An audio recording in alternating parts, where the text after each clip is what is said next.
안녕하세요. 프레시안 TV 시청자 여러분, 전홍기의 이사장입니다. 롤러코스터 주가가 계속 이어지고 있습니다.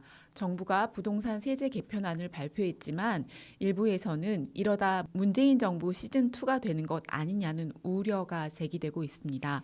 오늘도 우리 경제가 어디로 가고 있는지 그리고 어디로 가야 하는지 이야기 나누고자 이상민 나라살림연구소 수석연구위원 모셨습니다. 안녕하세요. 예, 안녕하세요. 정부가 얼마 전 발표한 2026 세제 개편안에 대해서 위원님이 보고서를 내셨는데 예, 조세 지출 정비와 같은 성과도 있었지만 원칙이 부족해서 더 복잡해졌다라고 평가하셨는데 예. 이번 개편안에서 잘 된 점 그리고 반대로 아쉬운 대목을 좀 꼽아주시죠. 일단 너무 복잡해졌다가 가장 아쉬운 대목이에요. 네. 제가 세법 개정안이 나오면은 보통 네. 한 다음 날 정도 열심히 이렇게 밤새서 보고서를 써서 네. 다음 날 정도면은 뭐 이건 잘했고 이건 못했다라는 네. 거를 거의 한 20년 동안 해왔어요. 네. 근데 이번에는 제가 그 다음 날 보고서를 못 내고 한 3일 정도 걸렸거든요. 네. 아니 이렇게 복잡한 세법 개정안을 처음 봤고요. 네. 제가 보고서 쓰는데 어려웠다고 제가 뭐라고 하소를 하는 게 아니라 네. 근데 저한테도 어려우면 다른 사람들한테는 훨씬 그렇죠. 훨씬 어려운 거고 네. 세금이라는 것은 단순해야 되는 거예요. 납세자가 내가 이 정도 벌면은 얼마 정도 세금 내겠다. 납세자가 예측할 네. 수 있어야지 네. 어떤 세금에 대한 수용성도 더 많아지는 거거든요. 근데 네. 이렇게 복잡해지면 안 되는데 아, 이게 네. 바둑을 좋아하는 사람이 가끔 이런 말을 해요. 음. 묘수가 3번이면 바둑이 진다. 이런 말 들어보셨어요? 그러니까 이게 바둑은 정석대로 두는 게 원칙이에요. 네. 그러다가 기가 막힌 묘수 하나가 나왔다. 이거는 괜찮죠. 네. 그런데 묘수가 3번이나 된다. 아. 이건 정석대로 안 뒀다는 얘기거든요. 네. 네. 정석대로 안 두면은 이게 두는 사람 입장에서는 와 이것도 묘수 신나지만 사실은 져요. 아. 저는 이번에 세법 개정안에 묘수가 한 12개 정도 들어가 있는 것 같은데 그래서 너무 복잡해요. 네. 정석이 아닙니다. 그래서 네. 아마 세법 개정을 만드는 사람은 스스로 음. 와 나는 이 묘수 엄청나게 많이 들어가 있어라고 네. 뭐 만족했을런지 모르겠는데 네. 바둑은 졌습니다. 아, 네. 예, 알겠습니다. 정석에서 멀어졌다. 세법의 원칙에서 멀어진 거가 가장 아쉬운 부분이다라는 아. 생각이 듭니다. 네. 정부는 이번 개편으로 향후 5년간 세수가 3.4조 원 정도 늘어날 거라고 발표하셨는데 위원님은 누적 효과가 13.3조 원에 달한다고 분석했는데 왜 이렇게 차이가 많이 나는 걸까요? 그러니까 제가 정부랑 뭐 다른 방법론을 쓴 건데 뭐 네. 그렇다고 해서 정부가 틀리고 제가 맞고 그것도 아니에요. 아. 같은 얘기예요. 아, 근데 그런가요? 이게 참 황당한 네. 얘기인데요. 네. 그러니까 정부 같은 경우는 이게 순액법이라고 보통 말하는데 이게 기준 연도부터 말하는 것이 아니라 네. 작년보다 얼마나 늘었는지 보고 아. 또 그 다음에는 또 작년보다 얼마나 늘었는지 보는 거예요. 이게 네, 무슨 네. 소리냐면은 네. 예를 들어서 올해 1조를 벌어요. 네. 올해 세법 개정안을 통해서 내년도에 그리고 내년도에 2조를 벌고 내후년에도 또 2조를 벌어요. 네. 그러면은 매년 1조를 더 버는 거예요. 그럼 아. 5년 동안 몇 조를 더 번 거예요? 아. 5조 번 거죠. 아, 그렇죠. 네네네. 지금은 1조 버는데 네. 내년에도 2조 벌고 내후년에도 2조 벌고 내후년에도 2조 벌면은 당연히 5년 동안은 5조를 벌었다. 네. 5년 동안의 세수 효과는 5조다. 이렇게 말하는 게 정상적인 저는 요 기준 연도 방식 누적법이다라고 네. 생각을 하는 거고요. 네. 정부는 이 기준 연도 방식 누적법을 쓰는 게 아니라 순액법을 써요. 올해 1조를 벌고 내년에는 2조를 벌고 그 네. 다음에도 2조를 벌고 또 그 다음에도 2조를 번다. 음. 이러면은 딱 요 전년도에 들어와서 5년 아. 동안 1조를 번다라고 말하는 거예요. 아, 근데 네. 5년 동안 1조 번 건 아니죠. 그렇죠. 근데 네. 정부는 제가 굉장히 이건 잘못된 방식이다. 왜 잘못된 방식이냐면은 국민이 아무도 이해를 할 수가 없다. 네, 그러니까 네. 국민이 직관적으로 정부가 5년 동안 뭐 3조를 벌어요 그러면 우리나라 정부가 5년 동안 세수 증대 효과가 3조 원이다. 라고 네. 오해를 할 수밖에 없습니다. 그렇죠. 그런데 네. 누적법을 써서 5년간 13조 원 벌어요 그러면은 모두가 이해할 수가 있거든요. 네. 5년 동안 우리나라 정부가 13조 원의 세수가 더 거친다. 이렇게 생각하면 당연히 맞게 이해한 거거든요. 네. 그래서 저는 일부 전문가를 제외하고는 아무도 이해할 수 없는 네. 이런 순액법을 쓰지 말고 네. 모든 국민이 이해할 수 있는 누적법을 써야 된다라고 줄기차게 얘기를 했고 네. 정부가 순액법으로 발표한 것을 제가 누적법으로 계산만 바꾸게 하는 거지 이 정부와 전혀 다른 그런 방법론을 써서 세수 효과를 계산하는 건 아닙니다. 네, 아무래도 세금을 많이 내는 것에 대한 이제 반발을 좀 누그러뜨리려고 이렇게 발표를 한 게 아닐까라는 그렇죠. 그런 짐작.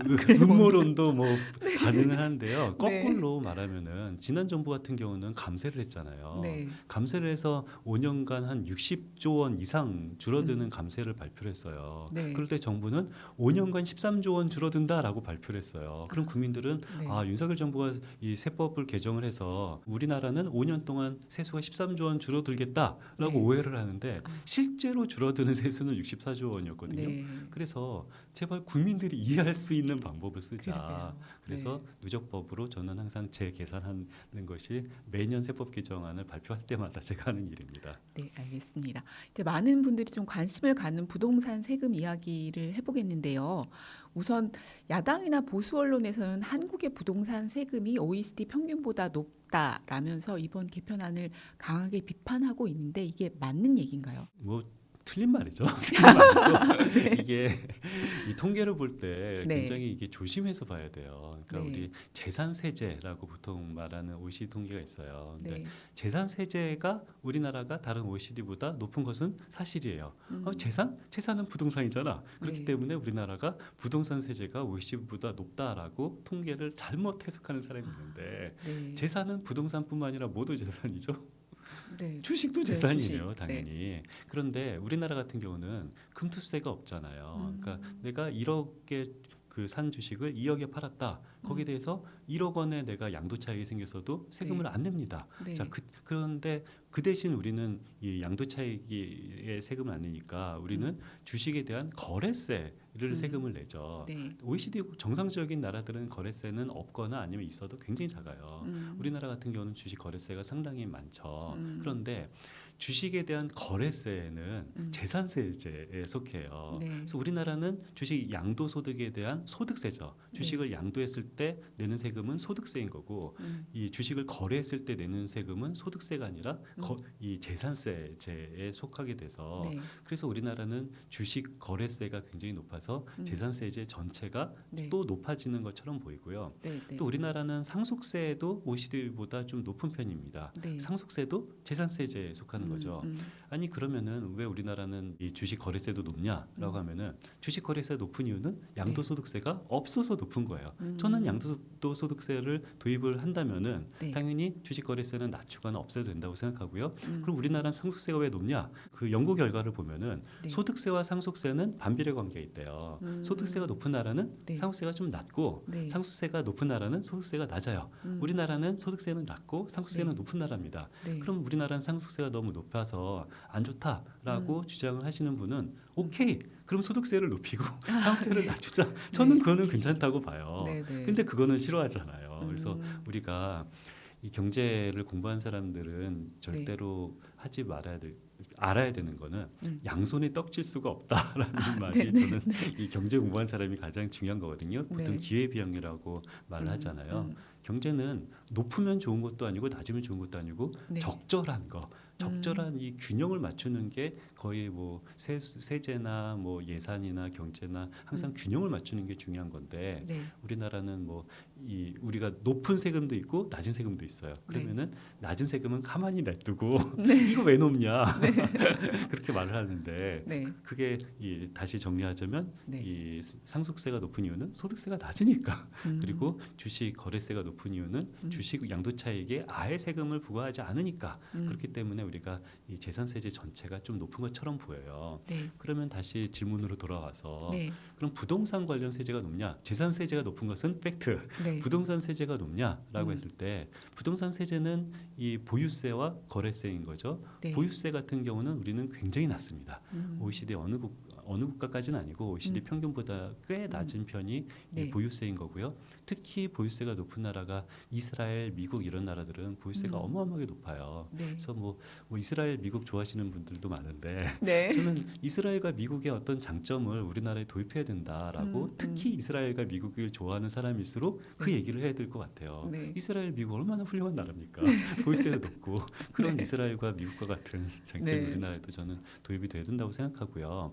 그래서 보유세가 낮은 것은 확실하고 거래세는 네. 취득세죠. 네. 취득세 거래세는 높아요. 저는 이건 좋은 세금이 아니라고 생각합니다. 네. 왜냐하면은 흥정은 붙이고 네. 싸움은 말려야 되는 게 국가입니다. 네. 네. 왜 흥정을 붙여야 되냐면은 거래가 일어났어요. 파는 사람, 사는 사람 있어요. 판 사람은 팔아서 기분이 좋고 네. 산 사람은 사서 기분이 좋으니까 네. 거래가 일어나는 거예요. 뭐 누칼협이 아닌 이상, 네. 네. 누가 칼 들고 협박하지 않은 이상 모든 거래는 상대방 당사자가 다 만족을 해요. 그렇죠. 네. 그러니까 거래는 일어나면 좋은 건데 음. 거래세가 높으면 거래를 일어나지 않게끔 합니다. 그래서 저는 네. 거래세가 높은 것은 저는 좋은 세금이 아니라고 생각하는데 네. 그런 의미에서 현재 우리나라 부동산 세제 거래세는 높고 이 보유세는 낮다. 그래서 네. 우리는 전 국민이 합의를 해야 돼요. 네. 거래세를 낮추면서 보유세를 높이자. 이스라엘과 미국처럼 네. 그런 식으로 저는 전 국민이 합의를 해야 되는데 음. 높은 것만 딱딱딱 골라서 아, 우리나라 네. 부동산 세제가 높다라고 잘못 말하는 사람들이 있죠. 이번에 부동산 세제를 평가하시면서 주택 수가 아니라 주택 가액을 기준으로 바꾼 건 긍정적으로 보셨는데 1세대 1주택자에 대한 혜택이 너무 커져서 형평성에 어긋났다라고 비판했습니다. 근데 최근 여당 안에서도 종부세 부담을 덜어주자면서 세 부담 상한선을 낮추자는 이야기가 나오고 있는데 어떻게 보시는지요? 종부세라는 것은 사실 내가 갖고 있는 주택에 대한 어떤 네. 그 임대소득을 면제받는 거잖아요. 무슨 네. 소리냐면은 그 월세 사는 사람은 임대소득을 몇백만 원 내요. 그런데 이 월세 사는 사람이 아니라 주택을 보유한 사람은 내야 되지 않을 임대소득을 누리고 있는 거죠. 네. 그러니까 여기에 대해서 과세를 한다라는 의미도 있는 거고요.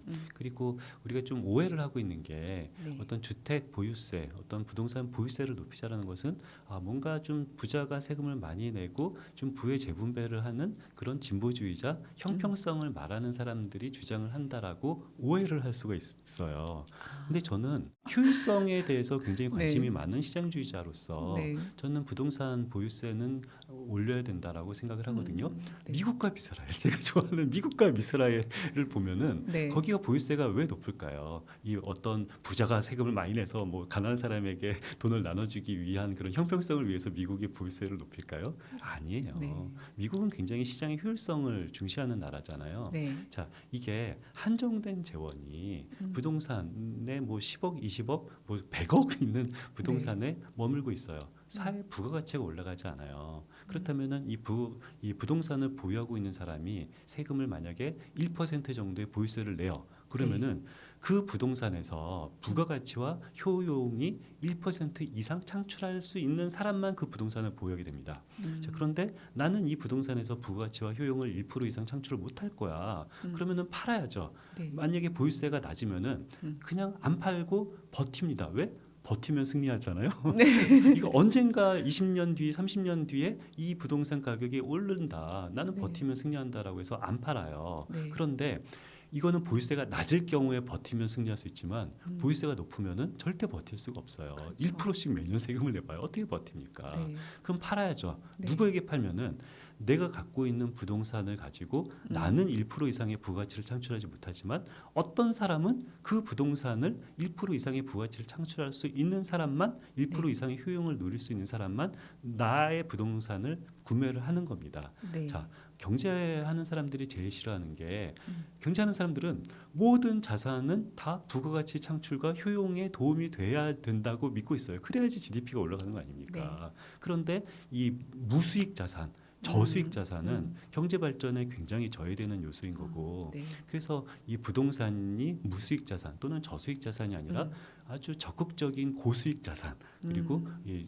높은 효용을 창출할 수 있는 부동산이 되려면은 네. 보유세가 높아야 되는 거예요. 예를 들어서 소득세가 높다. 이거는 경제 효율성보다는 경제 형평성을 위한 세금입니다. 네. 내가 2억을 번다, 3억을 번다, 여기서 소득세를 많이 낸다. 내가 더 열심히 일하는 건 아니에요. 이거는 내가 돈을 많이 버니까 네. 그래도 조금 세금을 내서 형평성을 위한 세금을 내라라는 건데 소득세와는 달리 부동산 보유세는 이거는 저는 형평성을 위한 세금이라기보다는 사회 전체의 경제의 효율성을 높이는 세금이다라고 네. 생각을 합니다. 한편 야당인 국힘에서는 1세대 1주택자의 양도세 부담을 덜어주는 법안들을 지금 쏟아내고 있는데 이 문제는 어떻게 보시는지요? 뭐 이런 말들을 해요. 1세대 1주택자는 네. 특히 나는 잘못한 게 없다. 나는 그렇죠. 투기한 것도 아니고 네, 네. 잘못한 것도 아니고 네. 그런데 내가 5억 주고 산 부동산이 나의 아무런 잘못이 없이 10억이 됐다고 해서 네. 세금을 왜 더 내느냐 이런 말 네. 하는데 말이 안 돼요. 자, 근로소득자를 보세요. 네. 잘못하지 않으면 세금을 내는 것이 아니라 잘못하면 벌금을 내야 되는 거예요. 잘못한 사람은 벌금을 내고 잘못하지 않은 사람은 세금을 내는 게 맞고요. 네. 근로소득자 같은 경우는 잘못하지 않았을 뿐만 아니라 노력을 한 사람이에요. 그렇죠. 내가 네. 밤새서 내가 노력을 해서 나의 어떤 스펙을 올리고 내가 열심히 일을 해서 부가치를 창출해서 노력을 해서 내가 5천만 원 벌다가 1억을 네. 벌면은 네. 세금이 갑자기 5배로 듭니다. 5천 원 벌 때는 세금 한 200만 원 내는데 네. 연봉이 2배가 되잖아요. 5천만 원에서 1억으로 연봉이 2배가 되면은 세금은 네. 5배가 돼요. 네. 한 1억 정도 세금 아니 1천만 원 정도 세금을 내요. 네. 자, 내가 1억을 벌다가 5억을 벌죠. 내 네. 소득은 5배 늘어났죠. 그러면은 세금은 10배가 늘어납니다. 네. 1천만 원 내다가 한 1억 정도 내요. 음. 그 근로소득자가 뭘 잘못했어요? 아니죠. 아니죠. 잘못을 한 게 아니라 노력을 했습니다. 네.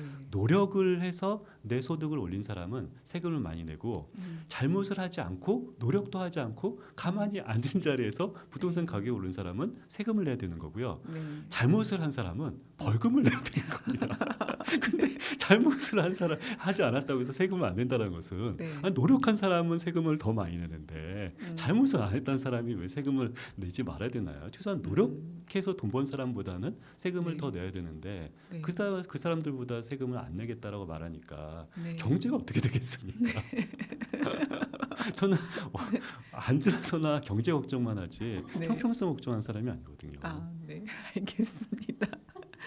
지금 정부의 부동산 공급 대책도 예. 논란이 일고 있는데 용산공원에 주택을 짓겠다는 정부 구상에 대해서 오세훈 서울시장이 반대를 하고 나섰습니다. 예.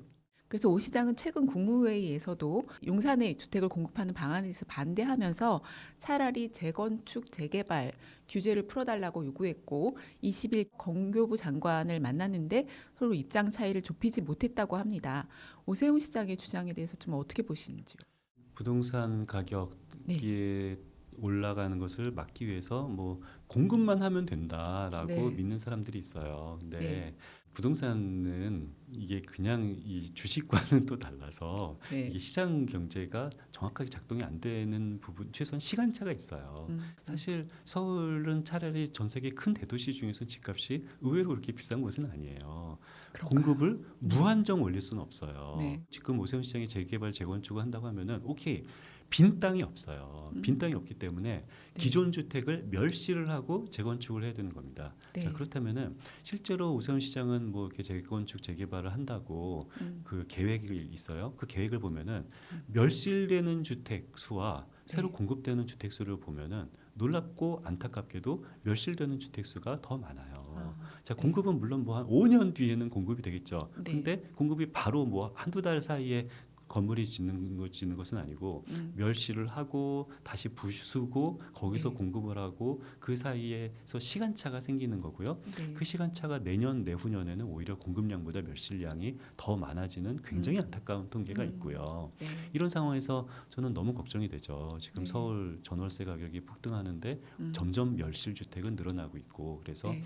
이 재개발 재건축은 이거는 바로 공급이 될 수 있는 건 아니고 네. 빈 땅이 있다면 멸실을 하지 않고 공급을 할 수가 있는 거죠. 그런데 네. 그 빈 땅은 용산공원에는 빈 땅이 있는 거고요. 멸실을 하지 않고도 뭐 이것은 가치의 판단인 것 같아요. 어떤 분들은 좀 어떤 서울의 녹지가 필요하다라는 분도 있고, 근데 뭐 서울의 녹지도 저는 필요하긴 하지만 용산공원 중에서 네. 현재 녹지가 아닌 부분도 있다고 하잖아요. 네, 그래서 네, 그게 정부 입장인 것 맞습니다. 같고. 네. 그래서 현재 녹지가 아닌 부분은 저는 어떤 주택 공급을 하는 것도 저는 나쁘지 않는 방법이라고 생각을 합니다.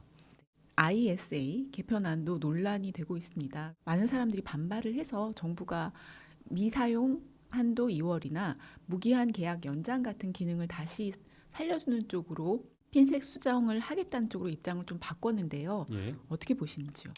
이게 ISA 어떤 세제가 네. 정말 너무 복잡해요. 네. 그래서 뭐 어떤 사람이 요구할 때는 세제 혜택 주고, 자, 이게 어떤 문제가 되냐면 저는 네. 이 묘수가 3번이면 아, 바람은 네. 진다라는 게 네네. 한정된 시간과 한정된 자원이 어떤 사람들이 경제 공부를 하고 경제 효율성을 올리는 노력을 하는 것은 네. 본인에게도 좋지만 전체 사회에게도 좋거든요. 네. 왜냐면은 어떤 이 자본주의의 위대함이 뭐냐면은 네. 내가 돈을 번다라는 것은 왜 돈을 버냐면은 비효율을 효율로 바꾸는 그 부분에서 어떤 수익이 부가치가 창출이 되는 거거든요. 네. 나는 돈을 벌어서 좋은 거고 이 사회는 비효율이 효율로 바뀌니까 좋은 거예요. 그래서 이 한정된 시간에 사람들이 많이 경제 공부를 하고 부가치를 올리는 것은 국가 전체 경제를 위해서 좋은 건데 그동안에 어떤 부가치를 올리는 경제 공부를 하는 것이 아니라 세테크 공부를 해야 돼요. ISA를 제대로 이게 네. 최대 한도까지 받기 네. 위해서는 정말 어마어마한 이 세테크 음. 공부를 해야 되는 거고 네. 이 세테크 공부를 했을 때 나는 세금을 아껴서 좋지만 이 우리 사회 전체의 부가치가 올라가는 것도 아니고 네. 우리나라 전체의 세수가 줄어드는 겁니다. 그런데 이게 한번 ISA 같은 제도가 생기면은 거기에 대한 이해관계자들이 생기기 때문에 네. 이것이 줄일 수가 없거든요. 그래서 이번에 일부 정비를 하고 일부 늘리는 부분을 동시에 발표를 했어요. 네. 저는 이거는 잘했고 이건 못했다라고 발표했는데 오히려 네. 분위기 보니까 네. 이것도 불만이에요. 이것도 왜 불만이냐면은 네. 이거는 국내 주식만 이 세금 혜택을 줬는데 해외 주식도 세금을 혜택을 줘야 되는데 네. 왜 국내 주식 세금 혜택만 주냐? 네. 그러니까 밥을 줬더니 왜 고기를 안 주냐고 이게 욕을 먹는 거거든요. 네. 아니 밥 안 주고 있을 때는 아무도 욕을 하지 않다가 네. 밥을 주는 순간에 왜 고기를 안 주냐라고 욕을 하고 그리고 과거에 이 부분 이 네. 부분은 왜 없애냐라고 해서 저는 이게 세제는 정말 원칙이 중요하다라는 것을 저는 또 네. 더 정말 뼈에 사무치게 느끼고 있고요. 네. 이게 원칙이 한번 무너지기 시작하면은 뭐 하나를 더 확대를 해도 이거는 오히려 더 불만만 쌓입니다. 그래서 근데 다행히 세금은 복잡하지만 네. 세제의 원칙은 정말 단순해요. 소득 있는 그렇죠. 곳에 세금이 있다라는 네. 네. 이 단순한 세금 원칙을 안 지키고 이 복잡하게 세제를 만드니까 나는 여기에 투자를 해서 세금을 얻는 사람은 계속 이거를 네. 유지하기를 바라고 또 네. 새로운 이 어떤 세제 혜택을 좀 하면은 요것도 유지가 되고 그럼 점점 우리나라 세법은 누더기가 돼서 네. 아침부터 저녁까지 경제를 공부하지 않고 세법만 공부해야 되는 사람이 생길 것 같고요. 네. 저는 제 사무실 운영 비용조차도 비용으로 안 떨어요. 뭐 한 1,000만 원 정도, 네. 1년에 1,000만 원 정도 되는 사무실 운영 비용조차도 비용으로 안 떨고 그냥 세금 더 내요. 근데 왜냐면은 저의 시간이 소중하기 때문이거든요. 저는 제가 이거 뭐 비용 처리하는 동안에 네. 저는 다른 더 많은 돈을 버는 일을 하는 게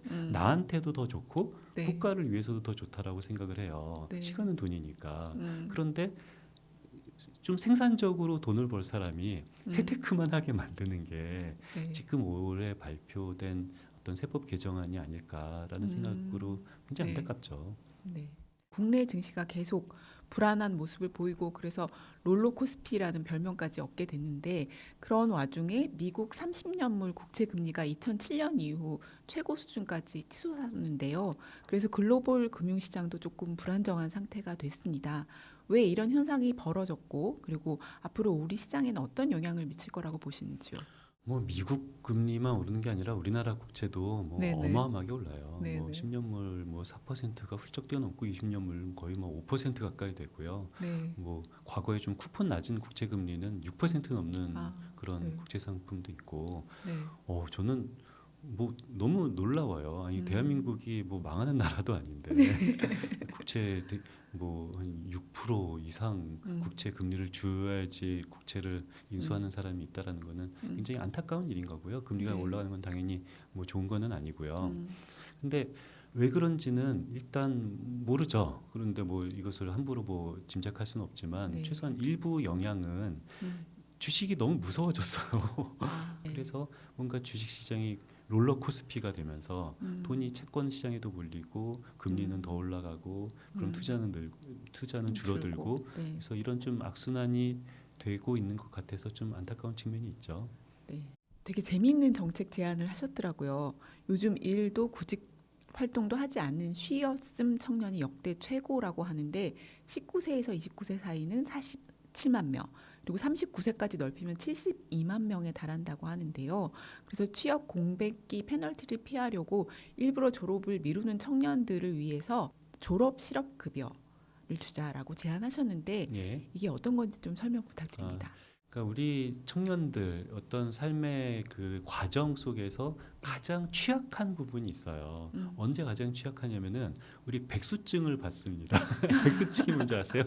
졸업증이죠. 네. 우리 졸업을 하게 된 순간에 학생증이 백수증으로 바뀌는 거예요. 네. 그래서 학생이면 그래도 나는 백수는 아니고 굉장히 그렇죠. 많은 명분이 네. 쓰잖아요. 일을 네. 하지 않다 하더라도. 근데 이 백수가 되기 싫어서 계속 이렇게 졸업을 미루는데 근데 네. 졸업을 미루는 것은 개인적으로 보면은 합리적인 행동일 수 있어요. 실제로 실증 연구를 보니까 네. 어떤 졸업을 미룬 사람의 이미 더 좋은 곳에 취업할 확률과 졸업을 미루지 않고 그냥 요 공백이 있는 사람 네. 이 취업할 확률을 보니까 미뤄서 공백이 없는 사람이 이 더 좋은 기업에 취업한다라는 그런 실증 연구가 있더라고요.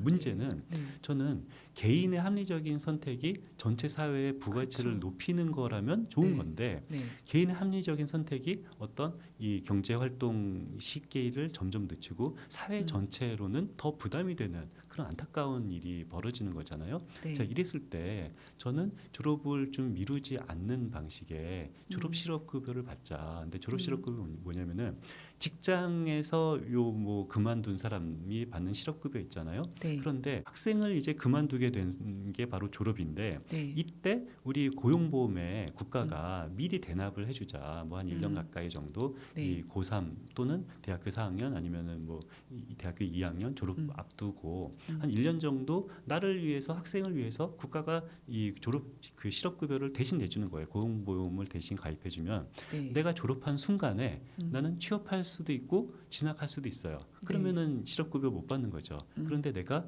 취업도 못하고 진학도 못했어요. 그러면은 나는 이미 고용보험 가입자이기 때문에 네. 여기 대해서 정상적으로 이 실업급여를 받게 만들자라는 게 졸업 실업급여입니다. 근데 이거를 하려면 돈이 필요하고 예. 고용보험도 개혁해야 하는데 그래서 위원님께서는 공무원이나 교원까지 고용보험에 가입시키자고 제안하셨는데 예. 어떤 식으로 고용보험을 개혁하는 게 필요하다고 보시는지요? 그러니까 사회보험은 우리가 같이 이렇게 연대가 가장 핵심이에요. 그러니까 우리 네. 건강보험료 내잖아요. 근데 저도 건강보험료 내는데 저는 다행히 젊고 그리고 네. 아프지도 않아서 네. 병원에 별로 안 가요. 그래서 네. 제가 아무리 계산을 해봐도 제가 건강보험 때문에 받는 혜택과 제가 내는 건강보험을 계산해 보면은 몇 배 더 제가 돈을 많이 내거든요. 그럼 네. 저는 이런 생각을 가질 수가 있죠. 아, 이게 나는 지금은 건강보험을 가입하지 않고 있다가 나중에 이제 늙고 병들었을 때 그때 가입하자. 그러면은 저는 개인적으로 훨씬 이득입니다. 네. 그렇게 가입을 하면은 우리나라 건강보험제도는 망하는 거죠. 네. 자, 건강보험제도가 존속하는 이유는 건강한 사람이 아픈 사람한테 조금 상호 부조를 한다라는 의미예요. 네. 아니 물론 건강한 사람은 손해를 보는 거죠. 그렇다고 네. 해서 내가 손해를 보지 않기 위해서 내가 병에 걸리면 손해를 안 볼 텐데 병에 걸려서 금전적으로 손해를 안 보는 것보다는 병에 안 걸려서 금전적으로 손해를 보는 게 훨씬 더 좋은 거잖아요. 그래서 그렇죠. 아픈 사람은 부조를 받아서 좋은 거고 안 아픈 사람은 돈은 조금 더 내지만 내가 혹시 아플 위기를 어떤 보험을 들면서 약간 다른 아픈 사람에게 좀 부조를 한다라는 게 바로 그게 바로 사회보험의 원리인 거고 네. 사회보험은 가장 중요한 것이 바로 강제성입니다. 젊고 건강하다고 해서 건강보험을 안 들면은 건강보험제도가 망하기 때문에 그렇죠. 강제로 나의 의지와 상관없이 무조건 보험을 내는 게 바로 사회보험의 원리. 사회보험 네. 1페이지 나오는 강제성인 네. 건데 당연히 국민연금도 강제성이 있고요. 네. 고용보험도 강제성이 있어야 되는데 의외로 고용보험은 강제성이 상당 부분 없어요. 교사나 네, 공무원 그렇죠. 같은 경우는 고용보험의 강제성이 없어요. 그분들은 나는 고용이 안정됐으니까 나는 고용보험에 가입을 안 할 거야. 맞죠? 네. 나는 젊고 건강하니까 젊고 건강하니까 이 건강보험을 안 낼 거야가 말이 안 되는 것처럼 네. 나는 고용이 안정돼 있기 때문에 이 고용보험에 가입하지 않는 것도 사회보험 원칙상 말이 안 되는 거예요. 네. 그래서 우리 고용보험은 고용이 안정된 사람이 고용이 불안정한 사람한테 연대의 의미로 돈을 내는 거고 아니 억울하면은 고용이 불안정하면 됩니다. 그러면은 내가 돈을 손에 안 보죠. 그런데 네. 우리는 알잖아요. 네. 내가 아프지 않고 고용이 불안정하지 않고 그리고 약간의 돈을 손해로 보는 게 나는 더 좋은 거예요. 그래서 그렇죠. 그런 사회보험 원리를 통해서 저는 이 공무원과 교사도 이 고용보험에 가입을 한다면은 네. 우리는 충분히 졸업실업급여에 대한 돈 이상의 돈을 마련할 수도 있고 네. 그리고 졸업실업급여의 돈을 국가가 낸다 하더라도 이거는 비용이 아니라 네. 우리는 사회적 비용이 있잖아요. 네. 졸업을 미루게 되면서 생기는 사회적 비용이 있고 은둔 청년도 많잖아요. 은둔 청년이 저는 학습된 무력감이 굉장히 중요하다고 보는데 네. 내가 가장 나락에 빠졌을 때 어느 누구도 나를 도와줄 수 없다. 네. 뭐 가족도 친구도 사회도 국가도 전혀 나를 도와줄 수 없다라는 그런 학습된 무력감이 굉장히 큰 악영향을 한다고 저는 뭐 가정하는데요. 네. 만약에 어떤 이 국가가 내가 졸업하자마자 어떤 나에게 어떤 실업급여를 준다 이런 경험이 쌓이면은 네. 아, 나는 혼자가 아니구나. 네. 어떤 국가와 사회와 이게 연대가 하고 있는 어떤 사회적 일원이구나라고 사회적 일원이라고 느끼게 만드는 그런 네. 부분이 저는 졸업 실업급여라고 생각하고요. 네. 이렇게 사회적 비용이 줄어든 것보다 작은 비용만 있어도 저는 이 졸업 실업급여를 할 수 있다라고 생각을 합니다. 말씀하셨던 것처럼 사실 경제라고 이야기하면 돈만 생각하는데 예. 그 부분은 아닌 것 같습니다. 예, 그렇죠. 네.